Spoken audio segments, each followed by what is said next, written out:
Hey everyone, my name is Sarah McGeehan. I am a Client Success Manager here at Member Solutions, and I have with me Client Success Representative Monica Arms. Hi, Monica. Hello. Today we are going to talk about hosting wildly successful events, right? We want to be super respectful of your time. We're going to give you some really great resources and touch on what that entails throughout the webinar. So make sure that, minimal notes is cool, but you don't need to go crazy writing everything down. We're going to try and give that all to you in a pretty little package with a bow on top, but we want to get right to it. And we want to cover, the 4 areas of really managing successful events. So we're going to talk about planning, we're going to talk about marketing, we're going to talk about execution, and then we're going to talk about follow up, right? So let's jump right into the planning. So it's super important that you have an ongoing calendar for your events, definitely 3 to 4 months out. But somewhere in your office, somewhere at home, you should probably have a year-long rolling calendar. Of course, this is all in pencil because you might want to make some edits throughout the year as different things change, as weather gets nicer or weather gets colder, things like that. But there's a lot of factors to consider when you are planning out events in the future. So Monica, fill us in on some of the things that are really, really important for clients to pay attention to. Yeah, absolutely. So one of the first things is going to be your capacity limits. So is your event indoors or is it outside? How many people can you realistically have based on the venue you're going to be using? Another thing to think about is your budget. How much do you want to spend on the event and how much can you spend on the event? Be realistic there as well. Also, something you might want to think about is your expected financial return from the event. This is super important because figuring out what you want this to be is also going to help you determine what you want to charge as your fee for the event. Those are going to go hand in hand. Something else is also, when you plan that rolling calendar that you were just talking about, Sarah, make sure you include both paid and free events. This is going to help extend your reach to more people. It might help entice more people to come. Oh, they're having an event and they're not going to charge me for it. Let me go see what they're about. So that's just a good way to reach more and more people. You also want to offer a variety in the types of events that you have. So just so you appeal to a larger audience. Sarah, what are some of those different events that they might want to think about? Absolutely. I just want to kind of piggyback off something you just said about determining how much you're going to get as a return, how much you're actually going to charge, how much you can afford to spend, your budget. It's really cool and really it makes it tangible to set a goal for each of these events, right? Not a financial goal. What will the return get you? You're working towards something, whether it's new equipment, whether it's new mats. Hang that up, right? And then each event that you have, you're like, yep, I'm a quarter of a way to my goal. You make it more tangible. You make yourself want to work harder for those goals and do more to make sure you meet those goals. So attaching a goal, not just a financial return goal, but an actual goal for something to support your business. You need more equipment, you need more, you need more belts, you need more anything, right? So just tying that to your return and how much towards that goal will get you is gonna really help you to work towards it. But yeah, let's get creative with some ideas here, right? So we have our standards. We've got Parents Night Out. We've got self-defense workshops. We've got all those crazy things that, we always do. Belt testing, of course, is an event that you market to your existing members and have them sign up and register. Still an event, not exactly a class, right? But you want to kind of step outside of the box. If you want to draw people in that aren't looking for exactly martial arts or didn't know that they were looking for martial arts, you want to do things like, I don't know, Nerf wars. I know a lot of our clients do things like that. So they just set up teams and it's like tag or kickball or whatever. Another one. For all ages. Say again. Fun for all ages. So yeah, I would go.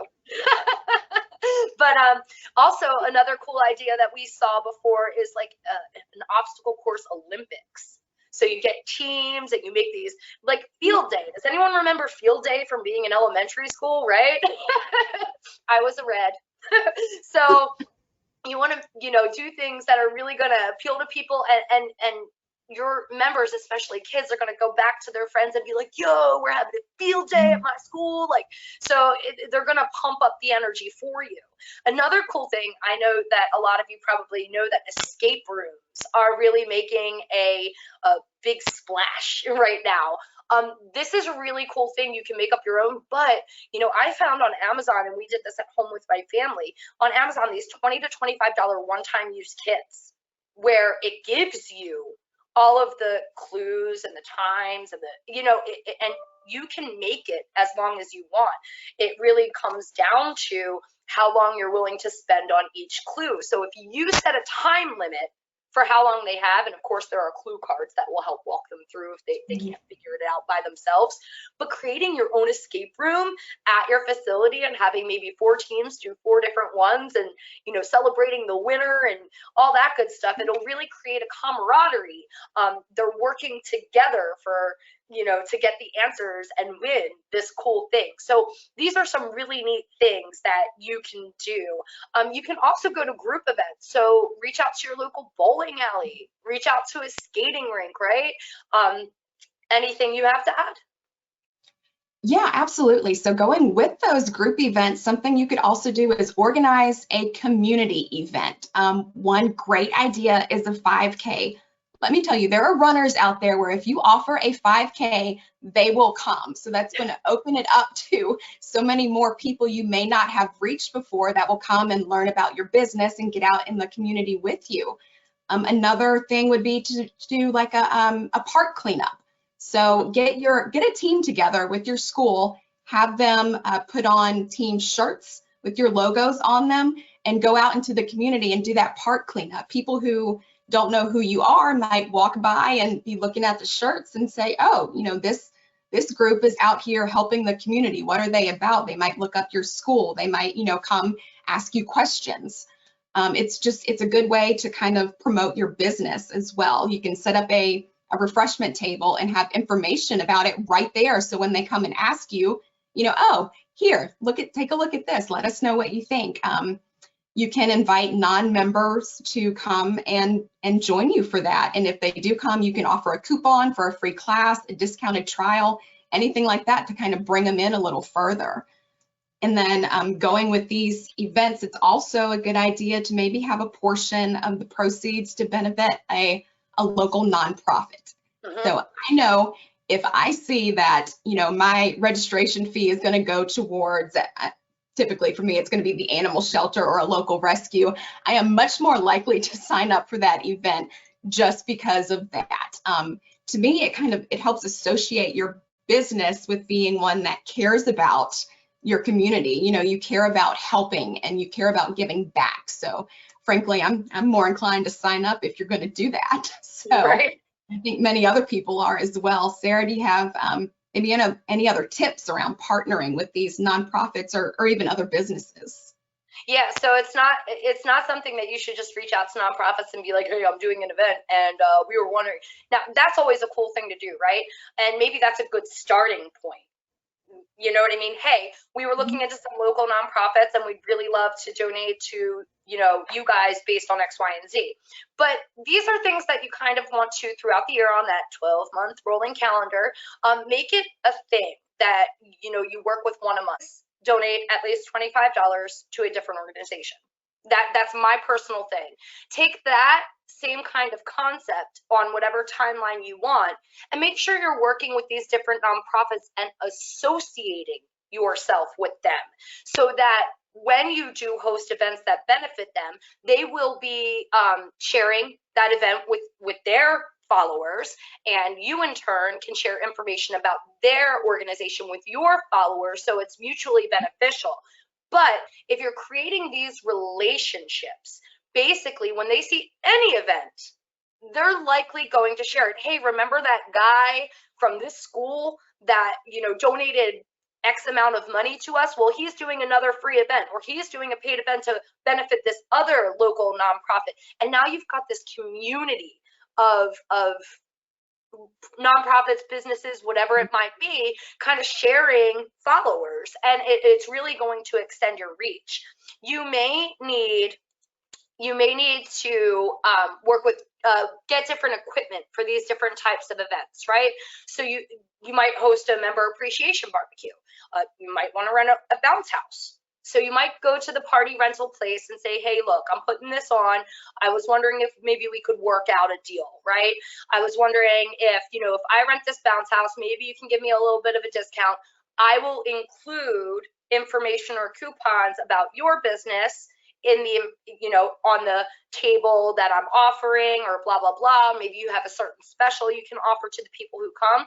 I'll give you my coupons, my trial offer, and you can put that in the bag with their receipt, your members or your customers, when they purchase or rent something from you. And you're creating this whole, business partnership almost, and you can do that with a ton of businesses. A replay of the webinar that we're doing today is going to go out to all attendees, and inside of that email we're going to include a bunch of resources for you. So we're going to have an event resource kit, an event starter kit, and our really good friend Brett Lechtenberg from Total Success Business Solutions has also given us 2 frameworks, 2 templates.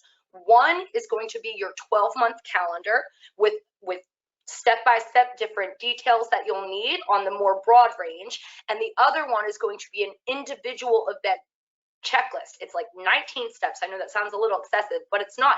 It's making sure that you're covering every aspect of what you need. How many volunteers do I need? How many staff do I need to bring? What kind of refreshments? Who's taking the refreshments to the spot? Did I market it on Facebook? Did I do this? Did I do that? So this is a nice little checklist where you can put the dates where these things were completed. So with every event, you are completely organized. So again, we're going to include that, but it's also here in the handout section of your chat box over off to the side. But speaking of all that good stuff there, let's jump right to marketing, because I feel as though this is the biggest thing for our clients. Marketing, marketing, marketing. When I reach out to clients, they're like, I don't know how to market, or I need more help with marketing, or I need better ideas for marketing, right? So there's so many different ways that members, potential members, leads, all of that are going to see your information. Monica, take it away. I've been talking for a while. It's always a pleasure to hear you talk, Sarah. It is super, super important to allow 3 to 4 weeks for marketing prior to your event. I cannot tell you how many times I've seen something where the event is like, 2 days away and we already had plans, and I'm like, oh my gosh, I wish we would have known about that sooner so we could plan to go. So if you want people to show up, you need to get the word out and make sure you're doing it 3 to 4 weeks ahead of time.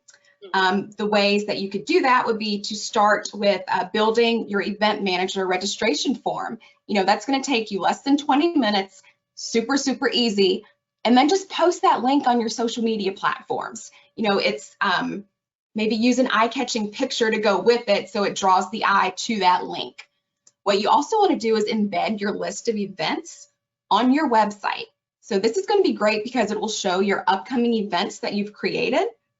It's also going to generate excitement around those, but it will restrict the registration from opening up until those specific future dates. So people will be able to see what's coming up, but they won't be able to register for it yet. So they'll get excited about it. It's good. It's a great thing. Sarah, what are maybe some other marketing tools they could be using? Well, continuing on with the Facebook kind of thing here, right? Because that's where let's be honest, it might not be where a whole bunch of children hang out these days, but it's definitely where a whole bunch of parents do, right? This is the parents' social media, but that's who you're marketing to. Even if your member base are children, you're marketing to parents. Children can't pay the membership rates, right? So Facebook is a really great place to market, but not just your business page, right? You have to do a little bit of upfront work. Everyone, almost every community that I know of has a community Facebook group, right? So members of the community are part of this group, and we ask for recommendations about who does really good painting. We ask about recommendations for contracting companies. Sometimes parents go in there and say, hey, my kiddo is driving me crazy for X, Y, and Z reason. Has anyone experienced this? What have you guys done? That's where you come in. That's where you come in as the expert, right? So joining a community page is really all about creating a sense of trust in you as a member of the community, not as Mr. Martial Arts business owner. It is as Mr. Joe, my neighbor. And when you're seeing different posts that you offer insight, because you guys don't just teach kicking and punching, you offer a whole bunch of life lessons. You offer confidence. You offer focus, right? So these are different things that you are experts on. Use that community page to share your expertise. This is not a place for you to be posting about your business nonstop. Most community pages don't even allow that. And in my opinion, even on the days that you are allowed to post about your business, I wouldn't, right? Keep your interactions with the community members just in that group to a trusted advisor, to a confidant, to a good neighbor that they can rely on, who they know have success. So ask your, other neighbors who are actually members, their parents, whomever, to kind of back you up. Yes, my son's been working with Mr. Joe for a long time. And, when we first started, we were having a lot of trouble with his grades and this and that, but now he's, been working with Mr. Joe and he's National Honor Society and whatnot. So this is just kind of reinforcing the trust, right? So you don't have to tell people you own a business in martial arts or in fitness or in any of that, because when they click on your profile, if they don't know that, you need our help. You need to give us a call. We need to fix your Facebook page, okay? So you don't have to share where you are and what you do, because your profile has a picture of you wearing your shirt, and your banner is the logo of your school, and your occupation says owner of XYZ business. So that's how they're going to know, because once you start posting answers, they're going to be like, who's this know-it-all? They're going to click right on your profile and they're going to see exactly who you are. So you don't have to sell to your community that way. There's a million other ways to do it. So get in those community groups, start asserting yourself as a really trusted advisor, as somebody that they can turn to for advice when it comes to kids or fitness or health or whatever it is that you focus on most. But there's also the events tab in Facebook. A lot of people overlook this. This is huge. I know that me and my family, when we're trying to figure out something to do, the first thing I do is go to events in Facebook. I search for today. You can actually modify the search criteria. So if it's tomorrow or next weekend or whatever, next month, you're going to have a day off or blah, blah, blah. They can click right on that events tab. There you are. There you are on that day hosting this event, right? So they'll see it's free, they'll see whatever, and you have your event manager registration link inside of there. So all they have to do is click on it and register, and you are good to go, right? So we've talked a lot about Facebook, but there's more than just Facebook. Tell us a little bit about other ways that we can use social media. There are. Facebook is fantastic. We do love using that, but yeah, it's not the only social media platform. So some other things you could do would be to post a registration link in your bio on Instagram. I know Instagram is the one that I am on the most. So a lot of times that is where I'm going to check out events or look up businesses, see what they're about. You can also share it on Twitter. You can share it on LinkedIn, and you can even utilize Snapchat. What's really cool about Snapchat is you can purchase a custom filter and then you can use it at your event. So this is something that teenagers and kids really love using. Certain adults also love using these. So it's really something that's going to promote your business even further, but it's also a fun thing just to offer for your event. It's something different to have that people will appreciate. Right. Probably one of the most overlooked marketing avenues is asking your members to share and then offering an incentive for that. It'd be super easy to do a contest. So the member that refers the most non-members to attend gets a gift card or a prize or something from your pro shop. You could pick any number of things, but it's a good way to incentivize them to share. The word of mouth is the most effective marketing strategy. So it is certainly okay to ask your members to help you out. And on top of that, ask your family, ask your friends. They're going to want to champion you. They want you to succeed. They're going to be happy to help you. Another thing, I think earlier we had mentioned about the, having local businesses help you out. So if you have a local business, post your flyer, just so you know. You can use your event manager link in a QR code and put it on the flyer. What that's going to do is make the registration process even more accessible and like super simple for potential attendees to just get on that QR code, go straight to the link and sign up. Yeah, over the past year, QR codes, I mean, everyone's familiar, but I think that over the last year, due to, restrictions for dine-in, a lot of restaurants have turned to QR codes as menus on their tables. So I think a lot more people are very comfortable with where to find that. I'm an Android girl, so I know that if I pull down my settings menu at the top of my screen, the QR code reader is right there. I just click it, it opens my camera, it takes me to the website, which in this case would be the event manager registration link, right? So iPhone, I'm a little off on, but I'll figure that out if anyone does have questions. Google is my best friend. But I do also encourage everyone to check out the webinar that we did last month. I hosted a webinar with Eric Charles Russell. It was called Membership Marketing Without Money. Don't go now, it'll be there. But you can go to YouTube, search Member Solutions, and go to the Videos tab to find that webinar. This talks about all the different ways, and it really digs in deep on how to work with other businesses, nonprofits, all of that good stuff that we just kind of touched on, but more detail. I wanted this to be more of an overview of the different steps that you have to take to ensure that you have a successful event. That's going to focus on the really key piece of how you work with other businesses in your community and nonprofits to really get out there and a much larger audience. But yes, again, there's a ton of different videos in there, not just the membership marketing without money. I mean, there's years of different advice and information. So again, YouTube, search Member Solutions and go to the video tab. What you also want to do is share your information with your existing members, of course, your existing leads. You all should have a CRM. You all should be able to set up flows.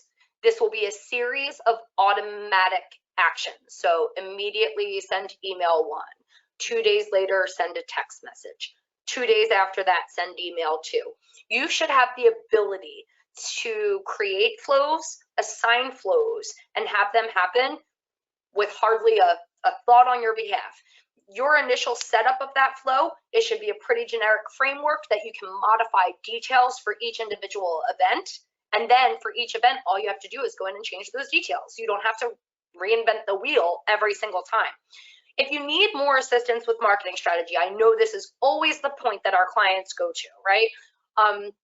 Please, we're in the in the replay that we send you, you're going to have every which way you can to contact us. You can email us at clientsuccess@membersolutions.com. We'll have a link to our calendar in that email, telephone number you can reach out to. Any way that we can help you to have a more successful marketing strategy to really increase these events, we're happy to do it.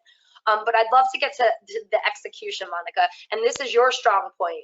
So yeah, I'll let you take it away. I love organization. It's, yeah. So, that being said, organization is key to executing your events. The document that Sarah mentioned a little earlier from Brett at Total Success Business Solutions is going to ensure that you have all of your bases covered. Basically, it's going to be a step-by-step guide to get you covered here. So what we want you to do is make your list and check it twice. Make sure you don't have any, surprises that day. One thing that you want to do is to make sure you plan for the what ifs. So some of those things might be if you're going to require additional staff for the event, make sure you have a backup in case someone has to call in, or if someone's sick or someone just can't attend at the last minute. Another thing is, is your event outdoors? What's the plan for rain if it is? Are you going to have tents? Are you going to have a new location? Are you going to reschedule? Have those things put in place. Another thing I think is maybe if you're offering food, just list what you're providing. That's going to be helpful for anyone with allergies to make other arrangements, and they'll just really appreciate that so much that you thought to do that for them. Absolutely. And just as you know, if you are having an event where you're offering a meal, this isn't just like a refreshments. Maybe you're doing pizza, maybe you're doing this, right? You may have on your event manager form a simple drop down or an open text box or any sort of custom field to have them indicate allergies. Do you have any dietary restrictions? Yes, I'm vegetarian. Yes, I may not have dairy. whatever it is, right? And then you can make accommodations for them instead. You can run that report, you know, when you're doing your planning for the meals and all that good stuff, and then you can work that in. So you might have special meals. You might have a peanut allergy, so nothing is going to have peanut in the entire facility, things like that. But the event manager form is going to make it really, really easy for you to capture that information, report on it, and make sure that you know exactly what to do. Another thing too is if you're doing an event with children, you are able within the program to export a print list with just the fields that you need. So not everything that you captured, I'm sure you don't really care about their email address for the day of, right? So you might want to capture and print out their name, their age, their allergies, who's the emergency contact, what's the emergency contact number, who do I call if XYZ happens, you know, whatever. You can choose those different fields from the form and just get that information on a report. So it'll be really easy to carry with you and provide to your staff a copy of it, teach your staff, so they have a nice little checklist just in case anything goes crazy. For larger events too, you might want to think about including the cost of a t-shirt in the registration price, right? So you reach out to an organization that prints t-shirts, all of the businesses that you're working with that have given something to you or provided you with something, you get their logo, you make this really nice t-shirt that has your logo really big on the back and their logos all around it, and you include that with everyone's registration. And that way they have an extra t-shirt and they wear it around. There's your big old logo on their back no matter what, right? Make sure you're tracking attendance too, because the follow-up, this is the follow-up part. You want to make sure you're thanking people for attending, but not just that. Hey, where were you? To the people who didn't attend, this is especially for free events. Most times if people pay, they're going to show up. But you know, you want to say, hey, we really missed you at this event. Make sure you keep an eye on these events coming up. Link to your website event page with all of the list of that Monica mentioned earlier, the list of events that are upcoming. More information to come. It's going to be really awesome. So make sure you pay attention. Any non-attendees that didn't attend, you know, obviously a non-attendee didn't attend, sorry, but anyone who didn't attend, make an offer for the next event maybe. So, hey, sorry that you were unable to make it. We'd really like to meet you. Here's $5 off my next event. Use this promo code. And again, you can create flows again to drive people to your future events. So, I mean, we covered a good portion of things here. And again, we're going to provide you with the resources that you need to make sure that you can execute this effectively. And again, we are here for any questions, but not only are you going to receive our event resource kit, our event starter kit, you're also going to get the annual event planning document and the individual event planning document. We are also offering for our 30-year anniversary, happy anniversary Member Solutions. This is amazing. We are offering a flash sale up until midnight Eastern on March 26th for our event manager registration software. We are offering you the first $300 in payment processing on us. So if you would like more details about that, again, in the follow-up email, just schedule a time or give us a call and we'll go through those details with you. Super easy to sign up, super easy to create forms. It is so dynamic and so, yeah, it just captures everything, really. Everything you need for events to make sure that they go off without a hitch. And then it maintains that information for future marketing purposes. We can create those lead flows or event flows or marketing flows, whatever you want to call them. We can do all that custom reporting and custom information capture. So, I mean, this is a great resource. And of course, you can go to the Member Solutions website to the Event Manager tab and take a look at that event registration. But again, we'll put some information in there for you, our contact information, and we really want to thank you all for attending. Monica, thank you so much for doing this with me today. It was really fun. And thank you. Thank you. We hope to see you all and talk to you all soon. Have a great day. Bye. Thanks, guys. Bye.